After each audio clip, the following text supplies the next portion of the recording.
What's it take to build a multi-million-dollar jewelry business based right here in our region? Well, Karin Mayr may have the answer. She's the founder of Sabika, back with us along with Miriam Mayr, the manager of sales. And where we were picking it up was you're talking a little bit about kind of how you came up with the concept and the approach. Why don't you talk about what you're brought to display here today? This is some examples of what Sabika has done over the years. Absolutely. So what we have here, these are retired pieces. So we've got some samplings from past collections. And I brought these because we're actually taking our retired pieces on tour, a 7-city tour, basically along the East Coast, where we will be selling our retired pieces. But all of our jewelry lines are produced in Austria, some also in Germany. And when we say we're a company by women, for women, it's all across the board. Our pieces are made in Austria and Germany by female artisans who are able to produce this from their homes.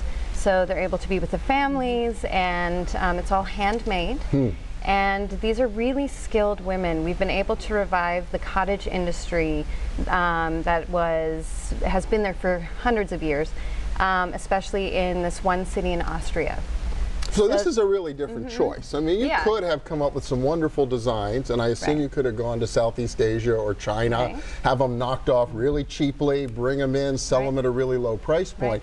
You took the opposite approach. This is a higher end product? It is a higher end product. We call it affordable luxury. So it is made to the highest European Union standards. And again, these women are trained. Some of our soldering pieces, like this piece here, is made by a woman who studied her craft for 3 years.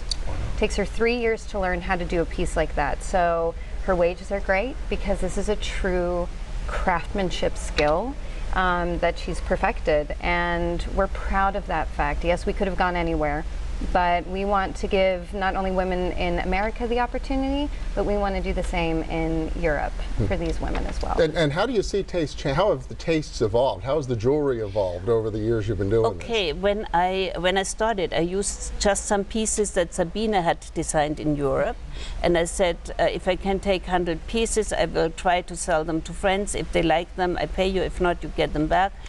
And consignment. Okay, that's one way to start a business, right? So exactly. I didn't have money to give her. So so what I found, they bought, but it wasn't quite what they wanted and needed.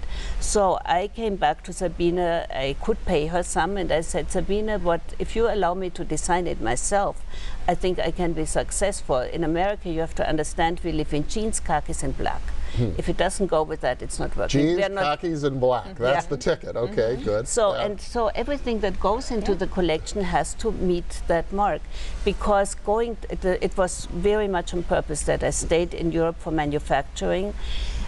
Coming from the textile industry, I know what handmade in India means, and I know what handmade anywhere in the middle of Far East means. And my dad came from a very poor family and made it all the way up, but he always had kept the respect for the little people. And I think that everybody deserves respect, and I wanted a product that I can be proud of, that people, when they wear it, knowing or not, can be proud of. And so I went on purpose the opposite way. Everybody goes online, everybody goes virtual. I went real. Everybody goes to the Far East. I went the other way. That's my character, but it works. People are people and stay people. And does that help? I mean, I would think higher price point project, as you say, affordable luxury, and this sort of direct sales model would seem to be a challenge on the surface of it. It can be, I think, as with any things right now in retail. I mean, everyone's looking for a great deal, but it comes back to the story, and I think our customers can attest to that. You feel an energy behind it. We've always called it the Sabika magic, that beyond the price, it's how it makes you feel when you're wearing it, the compliments that you receive. And these are heirloom pieces. These are pieces that you will be able to wear for years. This isn't disposable fashion. that people are doing nowadays. And I wanted it to be for women from all walks of life. And my first example I had when I had, pretty much at the beginning, at the home of Connie Rockwell. And she chose one of the chokers. And she said, honey, I love it because it covers my neck. It has the, the color of my eyes. And the exact same necklace one of my nieces in Austria liked. And that's what I wanted. I don't want to, people cannot, not everybody can afford a 1 carat or 10 carat diamond, but they all can afford this. And if they cannot, they can have a party and get it for free. Well, there you go. Yeah. Become a sales consultant, right? And you get it either way. Hostess. Yeah, well, it's a great story. Sabika is the name of the company. Karin Mayr, the founder. Miriam Mayr, the manager of sales. And congratulations and continued success. Thank you. Next up, Public Allies, young leaders who are making a difference across our region. Stay with us.